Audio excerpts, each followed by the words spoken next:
Anda kembali di Kompas Petang, Saudara. DPR telah menerima surat Presiden Jokowi berisi nama calon Panglima TNI pengganti Laksamana Yudo Margono. Ketua DPR Puan Maharani menyatakan Presiden Jokowi mengusulkan Kasat Jenderal Agus Subianto sebagai calon tunggal Panglima TNI pengganti Laksamana Yudo Margono yang akan segera pensiun akhir November ini. Kata Puan, DPR akan memproses calon Panglima TNI usulan Presiden Jokowi hingga nantinya disetujui dan disahkan oleh DPR. Sebelum diusulkan Jokowi sebagai calon Panglima TNI, Jenderal Agus Subianto baru dilantik sebagai Kasat 25 Oktober lalu atau baru menjabat sekitar sepekan. Pengangkatan sumpah jabatan Letnan Jenderal. Nama yang diusulkan oleh Presiden adalah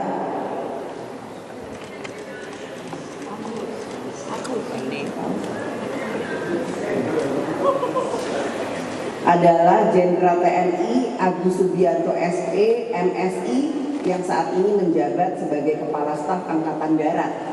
Karenanya sesuai dengan mekanisme yang ada, DPR akan memulai proses dari mekanisme DPR untuk bisa menindaklanjuti surat usulan pengganti calon Panglima TNI tersebut.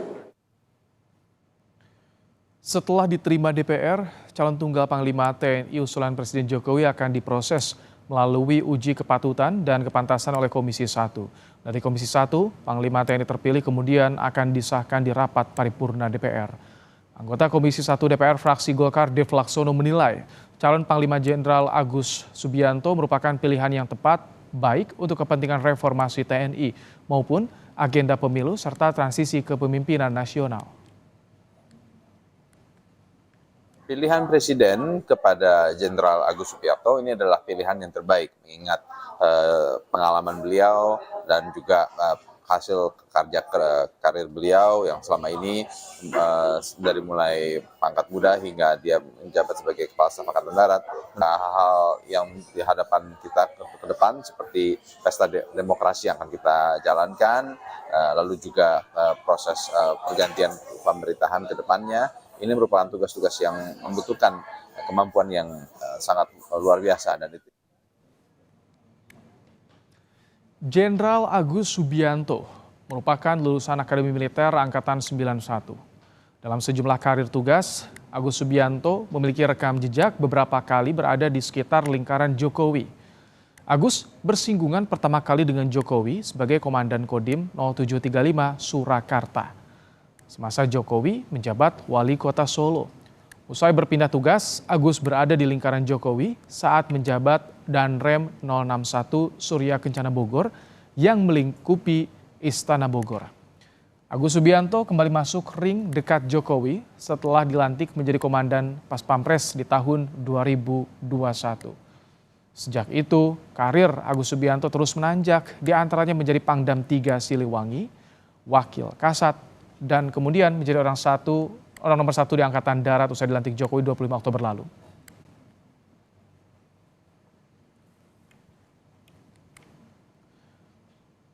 Untuk membahas calon tunggal Panglima TNI yang sudah diusulkan Presiden Jokowi ke DPR, sudah ada pengamat militer dan pertahanan Koni Rahakundini Bakri. Selamat petang, Bu Koni. Selamat petang. Bu Koni, baru sepekan menjabat sebagai Kasat langsung diusulkan jadi Panglima TNI. Bagaimana tanggapan Anda, Bu Koni? Tanggapan saya sih sebenarnya berarti rumors yang saya dengar jauh-jauh hari ya, sudah sekitar 2 minggu lalu itu sudah clear bahwa Pak Agus tuh akan diangkat kemudian akan dipercepat menjadi Panglima TNI gitu. Tapi kita coba lihat ada 5 fakta di sini. Pertama, Pak Yudo itu masih waktunya sebulan lagi, ya kan, untuk pensiun. Apa yang membuat dipercepat pergantian ini buat saya menjadi question mark. Kedua, Panglima Yudo itu sedang dalam tahap akhir bersama Menhan menyusun pembangunan blueprint, strategi dan doktrin pertahanan Nusantara, poros maritim dunia, which is sampai dengan pembangunan TNI dan lain-lain postur sampai 2045. Jadi ini membangun sebuah maritime integrated forces, dan itu juga sudah di Sesko TNI kan dengan Dikret 51 kemarin, hasil akhirnya itu, ya kan? Itu salah satu legacy yang sedang dibuat oleh Panglima Yudo. Okay. Nah, sementara Jenderal Agus sendiri kan baru semingguan ya menjabat Kepala Staf Angkatan Darat.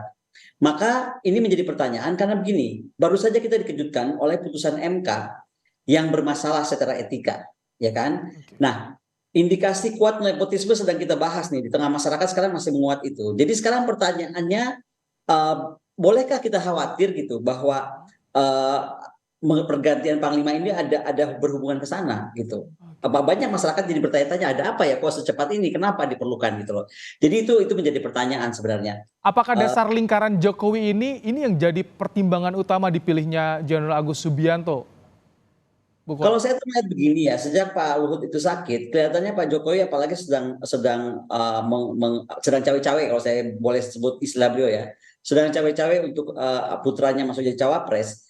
Jadi menurut saya sangat dikhawatirkan sebenarnya apakah ini merupakan cara beliau karena Pak penjaganya selama ini yaitu Pak Luhut nggak ada, kemudian dia mau sama semua orang dekatnya. Salah satunya dia tidak ganti Kapolri, contoh.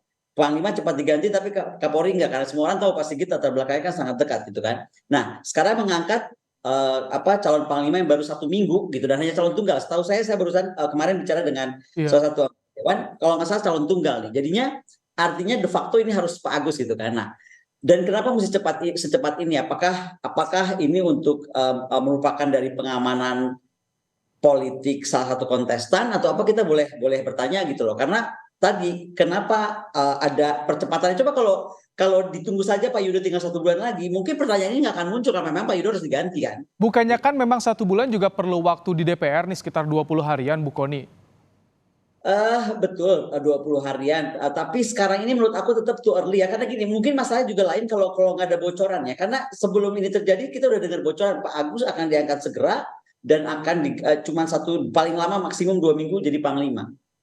Oke, Gitu. Bu Kony, jadi catatan Anda dengan adanya penunjukan ini apa yang dikhawatirkan dampaknya itu apa, Bu Kony?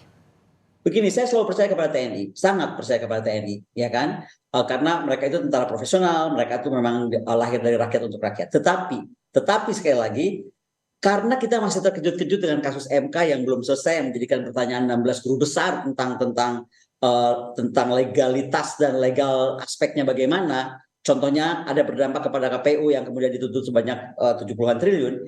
Ini kan boleh juga kita bertanya-tanya, aduh jangan sampai nih ya, kenapa yang dicari orang dekatnya kemudian bolehkah rakyat bertanya apakah TNI juga akan atau TNI AD akan di-MK-kan. Nah semoga ini tidak. Tapi pertanyaan itu langsung karena saya ngurusin pertahanan, banyak sekali yang bertanya seperti itu kepada saya. Nah ini yang mesti kita yakinkan bahwa TNI harus netral, tidak mendukung paslon siapapun atau mendukung cawapres siapapun khusus gitu. Tapi memang harus betul-betul adil dan merata untuk semua calon presiden dan calon wakil presiden. Bagaimana untuk meyakinkan itu jika Anda termasuk yang mengamati juga merasa ini khawatir nih, ada yang tidak beres atau ada politisasi dalam penentuan jabatan politis ini, Bu Kony? Begini ya, kita itu kan mencintai Pak Jokowi pada term pertama sangat ya. Dan kita tuh terkejut semua karena gini, even era Pak Harto yang dianggap Pak Harto itu oleh sebagian orang tuh sangat diktator, sangat apa sih one man show gitu kan. Pak Harto pun tidak melakukan ini, gitu. Melakukan bagaimana misalnya putra putrinya menjadi wakil presiden atau pejabat apapun saat beliau menjabat enggak. Mbak Tutut saja sempat, tapi itu pun sudah setelah Pak Harto 25 tahun bertahta. Nah, sekarang pertanyaan saya adalah kalau fatsun politik itu adalah etika politik, itu tidak pernah tertulis. Tetapi semua orang yang bermain dan ada di dunia politik harus paham ada etika gitu loh. Nah, dengan kejadian MK yang kita melihat tidak ada etika atau fatsun politik itu gitu kan, seolah-olah tidak ada etika dan fatsun politik, boleh dong kita khawatir bahwa hal yang sama akan berlaku kepada TNI. Nah, ini yang kita harus berharap sama sekali tidak akan terjadi. Tetapi kembali kekhawatiran bahwa mahkamah keluarga itu bisa terjadi, bisa saja itu terjadi juga kepada TNI. Nah, disinilah kita berharap Pak Agus betul-betul tidak akan melakukan hal tersebut. Karena begini ya, saya cuma mau ingatkan bahwa apapun yang sekarang sedang dibikin itu rakyat sedang resah. Makanya kekhawatiran saya adalah munculnya people's power gitu. Karena saya khawatir sekali itu terjadi. Saran saya itu sebenarnya cuma satu. Apakah tidak sebaiknya presiden itu, ya kan? Karena dia kan sudah nyatakan dia mau cawe-cawe, pernah.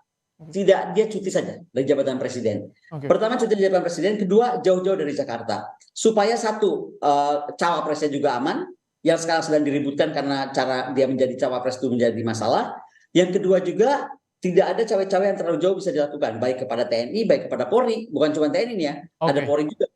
Jadi itu yang kita mesti yakinkan. Apakah presiden harus di IKN? Udah diem aja di sana lah sampai Baik. beres tuh IKN. Gitu. Baik, kami tangkap. Terima kasih Bu Koni untuk pandangannya dalam program Kompas Petang sore hari ini. Koni Rahakundin Bakri, pengamat militer dan pertahanan. Terima kasih.